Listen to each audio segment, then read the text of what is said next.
Professor Nageswararao గారు సంవత్సరాలుగా అధికారంలో ఉన్న వారినైనా ప్రతిపక్షంలో ఉన్న వారినైనా ప్రశ్నించారు. ప్రజల పక్షాన నిలబడ్డారు. కానీ ఆయన మాట్లాడిన మొత్తం విషయాన్ని పక్కన పెట్టి అందులో ఒక లైన్ మాత్రమే పెట్టుకుని సోషల్ మీడియాలో ట్రోలింగ్, కేసులు, బెదిరింపులు. ఏంటిది?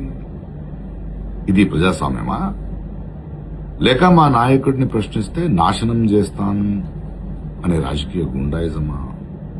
మీకు నిజంగా ఒక్క మాట తప్పనిపిస్తే దానికి ఆధారాలు అడగండి, రాజకీయంగా కౌంటర్ ఇవ్వండి. కానీ వ్యక్తిత్వం హత్య చేయడం, సోషల్ మీడియాలో అవమానించడం, కేసులతో భయపెట్టడం, ఇదేనా మీరు చెప్పే కొత్త రాజకీయ సంస్కృతి? నాగేశ్వరరావు గారు చంద్రబాబు గారిని ప్రశ్నించారు, పవన్ కళ్యాణ్ గారిని ప్రశ్నించారు, కేసీఆర్ గారిని ప్రశ్నించారు, జగన్ గారిని ప్రశ్నించారు, రేవంత్ రెడ్డి గారిని ప్రశ్నించారు, బీజేపీని ప్రశ్నలు అడిగారు. అప్పుడు ఆయన నిజాయితీ మీకు గుర్తుకు రాలేదా? ఇప్పుడు ఒక మాట మీకు నచ్చలేదని ఆయన మీద యుద్ధం ప్రకటించడం ద్వంద్వ వైఖరి కాదా? ప్రశ్నించే గొంతులను కేసులతో మౌనం చేయాలని చూడడం ప్రమాదకరం. ఈరోజు నాగేశ్వరరావు గారు, రేపెవరో. ఇంకో విషయం, ప్రస్తుత రాజకీయ పరిస్థితుల్లో ఏ పార్టీ ఎవరితో పొత్తు పెట్టుకున్నారు, ఎవరు పట్టులో ఉన్నారని అందరికీ అన్నీ తెలుసు. So please stop this nonsense and behave yourselves. Nageswararao గారు, మీ అండగా మేమున్నాం. Keep up the good work. Professor Nageswar Pawan Kalyan గారి మీద, నాదెళ్ల మనోహర్ మీద ఈ మధ్యకాలంలో చేసినటువంటి వ్యాఖ్యలు రాష్ట్ర వ్యాపితంగా చర్చనీయాంశమయ్యాయి, వివాదాస్పదమయ్యాయి. ఒక విధంగా చెప్పాలంటే పెద్ద గందరగోళాన్ని సృష్టించాయి. కూటమికి చెందినటువంటి ప్రధానమైన వ్యక్తులు దీన్ని తీవ్రంగా ఖండిస్తూ ప్రొఫెసర్ నాగేశ్వర్ మీద విరుచుకుపడేటటువంటి కార్యక్రమం చేస్తున్నారు. అసలు ప్రొఫెసర్ నాగేశ్వర్ ఏం మాట్లాడాడు, ఎందుకు వివాదాస్పదమైంది తెలుసుకుందాం. ప్రొఫెసర్ నాగేశ్వర్ ఒక విషయాన్ని ప్రజల్లోకి తీసుకొచ్చాడు. అదేమిటంటే, నాదెళ్ల మనోహరు, పవన్ కళ్యాణ్ గారు చంద్రబాబు నాయుడు గారి తరపున వెళ్ళి దేశ హోంమంత్రి అమిత్ షా గారి దగ్గర జగన్మోహన్ రెడ్డి గారిని అరెస్ట్ చేసి లోపల వేయాలి అని రిక్వెస్ట్ చేశారని, దానికి హోంమంత్రి గారు తిరస్కరిస్తూ వీరికి జ్ఞానోదయం అయ్యే విధంగా కొన్ని మాటలు చెప్పారని, ఆ మాటలు ఏమిటాయంటే, తాత్కాలికంగా మిత్రులు ఉంటారు, సుదీర్ఘకాలం మిత్రులు ఉంటారు. చంద్రబాబు చాలా తాత్కాలికమైనటువంటి మిత్రుడు, జగన్మోహన్ రెడ్డి సుదీర్ఘకాలం ఉండేటటువంటి స్నేహితుడు అని చెప్పాడని, మీరు కూడా మనసు మార్చుకుని ప్రవర్తించండి అని వారికి ఉద్బోధించాడనేటువంటి విషయం ఆయన చెప్పాడు. ఎందుకు చంద్రబాబు నాయుడు గారు తాత్కాలికమైన మిత్రుడో మనం ప్రత్యేకంగా చెప్పాల్సినటువంటి అవసరం లేదు. ఎందుకంటే ఆయన సిపిఎంతోనూ జోడీ కట్టి ఎన్నికల్లో పోటీ చేశాడు, కాంగ్రెస్తోనూ జోడీ కట్టి ఎన్నికల్లో పోటీ చేశాడు, బీజేపీతోనూ కట్టాడు. ఎప్పుడు ఏ పార్టీతో జోడీ కడతాడో, మద్దతు తీసుకుంటాడో ఎవరు ఊహించలేనటువంటి వ్యక్తి నారా చంద్రబాబు నాయుడు గారు అనే విషయం అమిత్ షాకు తెలుసు, మోడీకి తెలుసు, వీళ్ళిద్దరికన్నా కూడా చంద్రబాబు నాయుడు గారికి కూడా తెలుసు. కాబట్టి ఆయన తాత్కాలికమైన మిత్రత్వంతోనే ఉంటాడు తప్ప శాశ్వత మిత్రుడుగా ఉండడు అనేది పచ్చి నిజమైనటువంటి అంశం. దాంతో పాపం పవన్ కళ్యాణ్ గారు, నాదెళ్ల మనోహర్ గారు తిరిగి వచ్చేశారు అనేది ఇక్కడ మొత్తం వ్యాఖ్యలోని సారాంశం. దీన్ని నేను పూర్తిగా విశ్వసించి ఈ వీడియో చేస్తున్నాను. ఎందుకు విశ్వసిస్తున్నాను అంటే, ప్రొఫెసర్ నాగేశ్వర్ కొంత విలువలు కలిగినటువంటి విశ్లేషకులు. ఆయన ఎమ్మెల్సీగా కూడా పనిచేశారు. ఏ పార్టీని భుజాన వేసుకు మోసేటటువంటి మనస్తత్వం కాదు. చంద్రబాబు నాయుడు గారిని విమర్శించారు, జగన్మోహన్ రెడ్డి గారిని విమర్శించారు, పవన్ కళ్యాణ్ గారిని విమర్శించారు, తెలంగాణలో ఉన్న రాజకీయ పార్టీలను కూడా చాలా సందర్భాల్లో విమర్శించారు, సందర్భం వచ్చినప్పుడు పొగిడారు. అంటే సాధ్యమైనంత వరకు నిష్పక్షపాతంగా విశ్లేషణ చేసేటటువంటి వ్యక్తి ప్రొఫెసర్ నాగేశ్వర్ అనేది అందరి అభిప్రాయం. ఇది నా అభిప్రాయం మాత్రమే కాదు. అలాంటి ప్రొఫెసర్ నాగేశ్వర్ ఒక విషయాన్ని చెప్పాడు అంటే దానికి సోర్స్ లేకుండా చెప్పాడని నేను అనుకోవటం లేదు. మళ్ళా తిరిగి ప్రొఫెసర్ నాగేశ్వర్ గారు నేను చెప్పింది అబద్ధము అని చెప్పేంత వరకు ఇది నిజమేనని విశ్వసిస్తూ ఉన్నాను.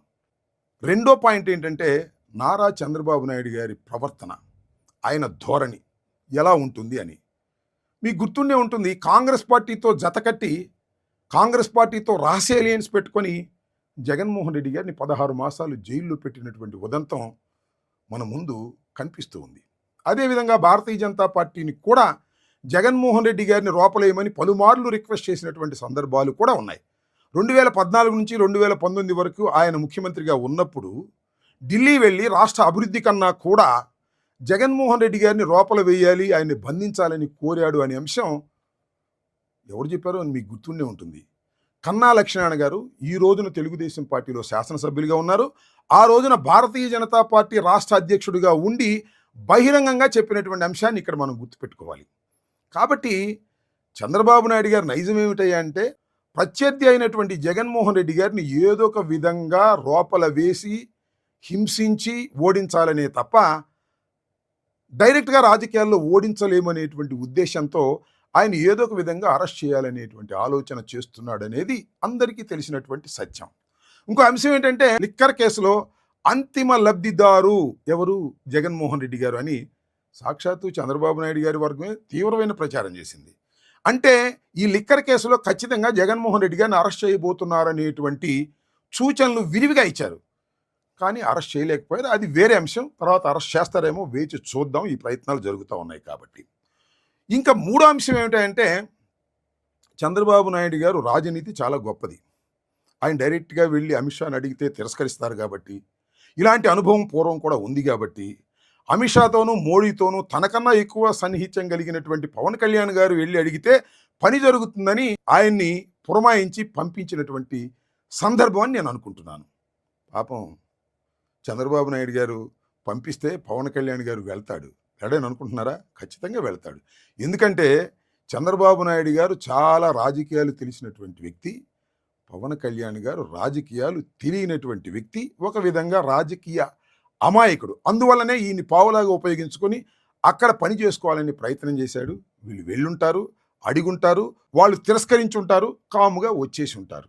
ఇది జరిగినటువంటి విషయం అని ప్రొఫెసర్ నాగేశ్వర గారు చెప్పారు. కాబట్టి నేనే కాదు, రాష్ట్రంలో చాలామంది నమ్ముతున్నటువంటి అంశం. ఇక్కడ ఒక విషయాన్ని మనం గుర్తుపెట్టుకోవాలి. అయినా జగన్మోహన్ రెడ్డి గారిని అరెస్ట్ చేయాలి అంటే కేసులో అమిత్ షా పర్మిషన్ ఎందుకు కావాలా? న్యాయ ప్రకారం చట్ట ప్రకారం అరెస్ట్ చేయాలంటే అవసరం లేదు. న్యాయ ప్రకారం చట్ట ప్రకారం కాదు, రాజకీయంగా అరెస్ట్ చేయాలనేటువంటి కక్షతో ఉన్నాడు కాబట్టి కేంద్ర ప్రభుత్వంలో ఉన్నటువంటి ప్రభుత్వాన్ని ఒప్పించాలని ప్రయత్నం చేశారు. ఇక్కడ ఇంకొక విషయాన్ని కూడా మీకు గుర్తు చేస్తా. జగన్మోహన్ రెడ్డి గారు ప్రభుత్వం చంద్రబాబు నాయుడు గారిని కూడా అరెస్ట్ చేసి 53 రోజులు జైల్లో పెట్టారు. అప్పుడు ఏమైనా అమిత్ షా పర్మిషన్ తీసుకున్నారా? చట్టం తన పని తాను చేసుకుపోయింది. అంటే న్యాయపరంగా అరెస్ట్ చేసేటటువంటి కార్యక్రమం వేరు, రాజకీయంగా అరెస్ట్ చేసేటటువంటి కార్యక్రమం వేరు అనే విషయాన్ని మనం ఇక్కడ గమనించాలి. ఏదో ఒక విధంగా రాజకీయంగా జగన్మోహన్ రెడ్డి గారిని అరెస్ట్ చేసి జైల్లో పెట్టి కక్ష తీర్చుకొని పార్టీని దెబ్బతీయాలనేటువంటి ప్రయత్నం చేస్తున్నటువంటి వ్యక్తి నారా చంద్రబాబు నాయుడు గారు. వారికి పావులాగా ఉపయోగపడుతున్నటువంటి అమాయక చక్రవర్తి పవన్ కళ్యాణ్ గారు అనే విషయాన్ని మనం ఇక్కడ గమనించాలని ఈ సందర్భంగా నేను చెప్పదలుచుకున్నాను. కుట్రలకి కుతంత్రాలకి అరెస్టులు చేయించడానికి పెట్టింది పేరు నారా చంద్రబాబు నాయుడు గారు. నారా చంద్రబాబు నాయుడు గారు రాజకీయం అంతా ప్రజలతో చెయ్యరు, మోసపూరితమైన రాజకీయాలు చేయటం ద్వారా మాత్రమే అధికారాన్ని సాధించుకుంటారు అనుకుంటున్నాను. దీన్ని బట్టి మనకి యాతావాత అర్థమవుతుంది ఏంటంటే, నారా చంద్రబాబు నాయుడు గారు చాలా రాజకీయాలు పండిపోయినటువంటి వ్యక్తి. పాపం పవన్ కళ్యాణ్ గారు రాజకీయాల మీద ఏమాత్రం అవగాహన లేనటువంటి వ్యక్తిగా నేను ఈ సందర్భంగా నమ్ముతున్నాను.